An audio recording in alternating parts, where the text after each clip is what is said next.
devil always want to bring up my past. Let's bring up yours. You got kicked out of heaven, G.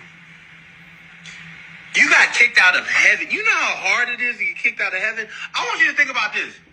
God gave his son so people could get into heaven for free, and you got kicked out and can't go back.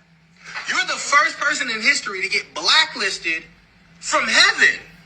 Well, you don't get your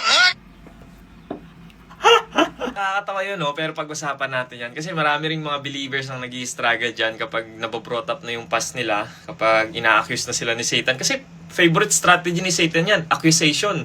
Ba, may mga thoughts na binabato sa atin yan. Naalala mo ba yung ginawa mo nung nakaraan? Naalala mo ba kung sino ka? Naalala mo ba yung mga failures mo? Mahilig mga accuse yan eh. The Bible literally calls him the accuser of the brethren. Nakakatawa na doon sa skit, binurot up din yung past ni Satan. Kaya huwag kayo masyadong magdedwell sa mga accusation ng devil.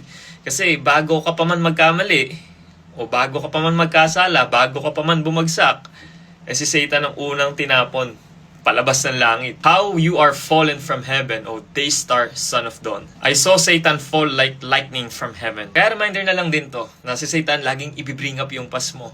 Because he knows something that sometimes you forget, and that your sins are forgiven. Actually, hindi lang yun. Sabi sa Bible, God already erased it.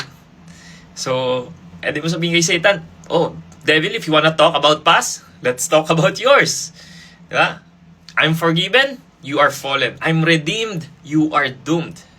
And no matter what you bring up, I stand under the blood of Jesus. Actually, pwede nyong ano yung future na rin. Kasi nasa Bible din na yung future ni Satan. Hindi rin maganda. And the devil who had deceived them was thrown into the lake of fire and sulfur where the beast and the false prophet were. And they will be tormented day and night forever and ever. Ay, but more than that mga kapatid, remind ko lang din kayo na we can laugh at Satan all day pero hindi siya threatened doon. Mas natatakot siya sa mga Kristiyano na nag-o-obey sa Panginoon. Satan doesn't fear our jokes. He fears your holiness, he fears your surrender, and he fears your obedience to Christ. So yun ang pinaka-importante. Amen?